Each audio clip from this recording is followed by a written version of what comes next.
एक माँ का कर्ज बच्चे आजीवन नहीं चुका सकते। सोनिया की शादी लखनऊ में गणेश के साथ 4 साल पहले हुई थी। गणेश बहुत ही अड़ियल स्वभाव का था। गणेश अक्सर सोनिया को ताने मारता कि 4 साल की शादी में अभी तक एक भी बच्चा उसने पैदा नहीं किया। सोनिया बहुत दुखी रहने लगी। एक दिन गणेश सोनिया को छोड़कर चला गया। सोनिया को पता चला कि गणेश दूसरी शादी करके किसी और के साथ रहने लगा है।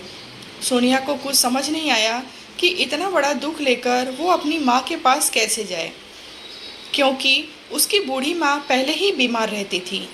पर सोनिया के पास कोई और चारा नहीं था। वो अपनी माँ के घर चली जाती है। सोनिया की माँ, बेटी तू अचानक क्या हुआ और दामाद जी नहीं आए? सोनिया, माँ वो मुझे छोड़कर चले गए। उन्होंने किसी और से शादी कर ली क्योंकि मैं उन्हें बच्चा नहीं दे पाई। सानिया रोने लगती है। उसका दुख देखकर जानकी सदमे में रहने लगती है। सोनिया को 1-2 दिन ही आए हुए हैं। अचानक एक दिन काम करते हुए सोनिया बेहोश हो जाती है। उसकी माँ बराबर में रहने वाली हकीम को बुलाती है। हकीम, आपकी बेटी माँ बनने वाली है, ये पेट से है। माँ, क्या? हकीम जी, मेरी बेटी माँ बनने वाली है। सोनिया, माँ मैं क्या करूँ? मेरा जीवन एक ऐसे दोराहे पर आकर खड़ा हो गया है जिसमें पीछे मुड़ने का कोई फ़ायदा नहीं। मुझे अब इस बच्चे के लिए खुद जिम्मेदारी संभालनी है।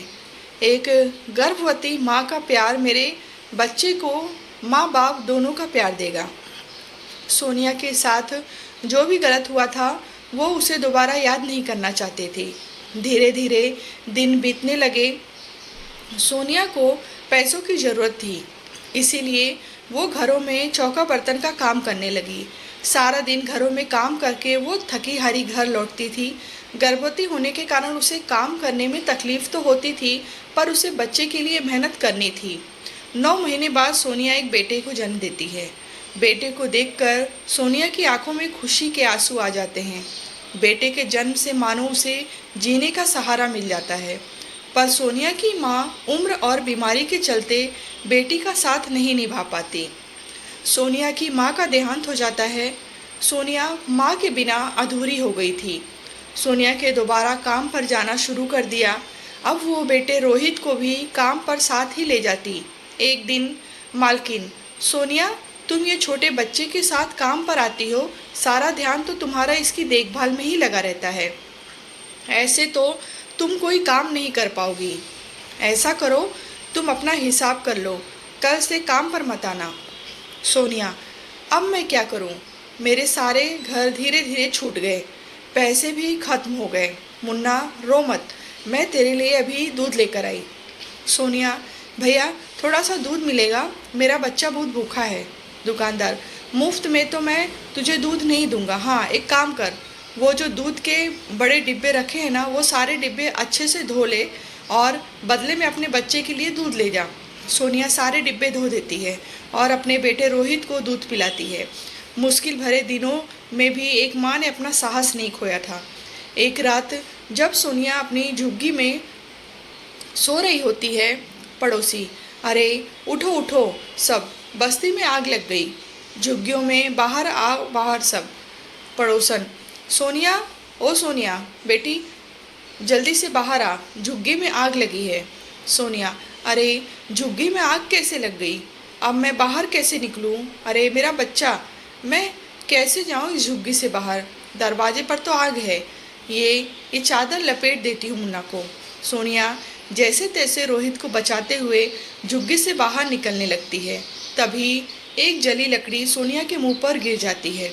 सोनिया अपनी परवाह किए बिना रोहित को झुग्गी से बाहर सुरक्षित ले आती है, पर सोनिया का मुंह एक तरफ से आग की वजह से जल जाता है। सोनिया के पास इतने पैसे नहीं थे कि वो अपने चेहरे का इलाज करवा पाए, इसीलिए उसका चेहरा देखने में भद्दा हो जाता है। पर सोनिया इस बात की बिल्कुल परवाह नहीं करती। उसे यही सुकून होता है कि उसने अपने बेटे की जान बचाई और भगवान की कृपा से उसके बेटे को कोई नुकसान नहीं पहुंचा। दिन बीतने लगते हैं। अब रोहित स्कूल जाने लगता है और सोनिया चाहती है कि रोहित पढ़ लिख कर बहुत ही बड़ा आदमी बने। इसीलिए वो दिन रात मजदूरी करके मेहनत करती रहती है। एक दिन रोहित का दोस्त घर आता है। अरे रामू, आजा, रुक, मैं अभी अपनी कॉपी लेकर आया, तब तक तू कमरे में बैठ। रामू, नहीं रोहित, तू मुझे कॉपी यहीं दे दे, मैं अंदर नहीं आ रहा।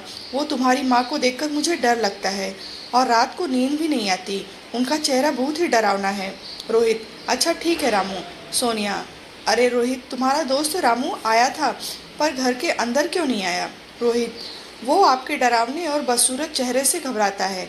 सिर्फ वही नहीं, मेरे सारे दोस्त आपका इतना खराब चेहरा देखकर डर जाते हैं, मानो किसी भूत को देख लिया हो। तभी मेरा कोई दोस्त मेरे घर आने के लिए हाँ नहीं बोलता। आपकी वजह से मुझे बहुत शर्मिंदगी महसूस होती है माँ। पता नहीं मेरी ज़िंदगी में ऐसी माँ क्यों लिखी है। लोगों की माँ बहुत ही सुंदर होती हैं, पर मेरी माँ बदसूरत क्यों है? रोहित गुस्से से कमरे में चला जाता है। सोनिया रोने लगती है, पर वो उस वक्त कुछ नहीं बोलती। समय ने अपनी चाल पकड़ी और सोनिया की मेहनत से रोहित पढ़ लिख कर एक ऑफिस में नौकरी कर लग गया। सोनिया को लगा कि शायद अब उसकी किस्मत के दिन पलटने वाले हैं। रोहित की नौकरी लग गई है और अब वो घर का खर्च भी उठाएगा और सोनिया को आराम मिलेगा और वो बेटे का सुख भोग पाएगी। रोहित अपने ऑफिस की लड़की निशा से शादी कर लेता है। सोनिया बेटे की खुशी की खातिर कुछ नहीं बोलती। एक दिन रोहित ऑफिस के काम से बाहर गया होता है। निशा अपनी कुछ सहेलियों को घर बुलाती है। निशा, माँ जी, आप मेरी कुछ सहेलियाँ लंच पर आ रही हैं।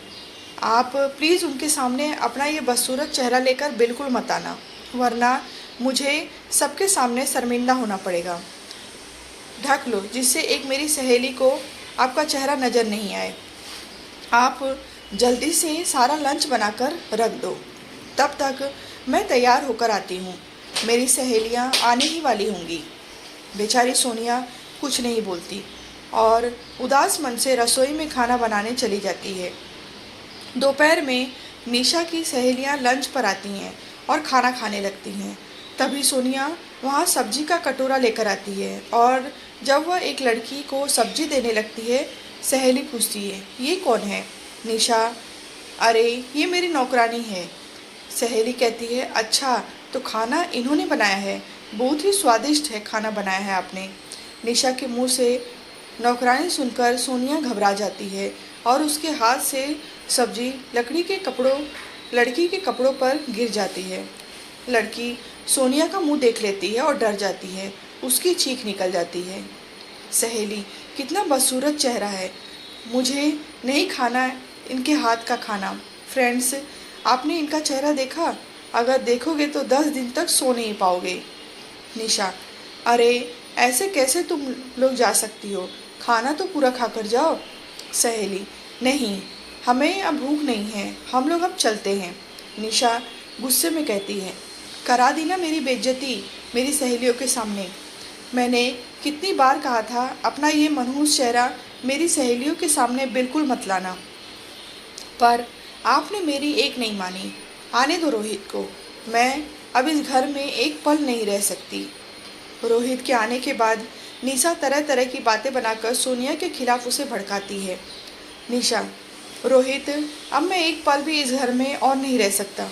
अगर तुमने अलग रहने का फैसला नहीं लिया तो मैं तुम्हें छोड़कर अपने मम्मी पापा के घर चली जाऊंगी। रोहित, माँ, हम और अब आपके साथ नहीं रह सकते। हमारा भी अपना जीवन है, हमारा भी अपना अलग परिवार बनेगा। जब हमारे बच्चे होंगे और आपका ये बदसूरत चेहरा देखेंगे तो शायद वो शर्मिंदा होंगे। इसीलिए यही सही रहेगा कि हम आपसे दूर हो जाएं। सोनिया, पर रोहित बेटा, मैं तुम्हारे बिना कैसे रहूँगी? मेरा तो जीवन ही तुमसे है बेटा। मेरी तो हर सुबह हर शाम तुम्हें देखकर ही होती है। तुम्हारे बिना मैं जिंदा नहीं रह पाऊँगी मेरे बेटे, मुझे छोड़कर मत जाओ। रोहित सोनिया की बात को नहीं मानता और निशा के साथ अलग घर में रहने चला जाता है। सोनिया रोहित के जाने पर बहुत दुखी हो जाती है। रोहित के बिना जीवन काटना सोनिया के लिए एक सजा थी। एक रोहित ही था जो उसके जीने की आस थी। रोहित के जाने के दुख से सोनिया बीमार रहने लगी। उधर रोहित निशा के साथ एक दूसरे घर में रहने चला गया। एक दिन रोहित ऑफिस में होता है, तभी उसे अचानक हार्ट अटैक आ जाता है। उसके मुंह से माँ शब्द निकलता है। रोहित, माँ, बहुत दर्द हो रहा है। उधर सोनिया रोहित के गम में बेहोश के हालत में उसे याद कर रही थी।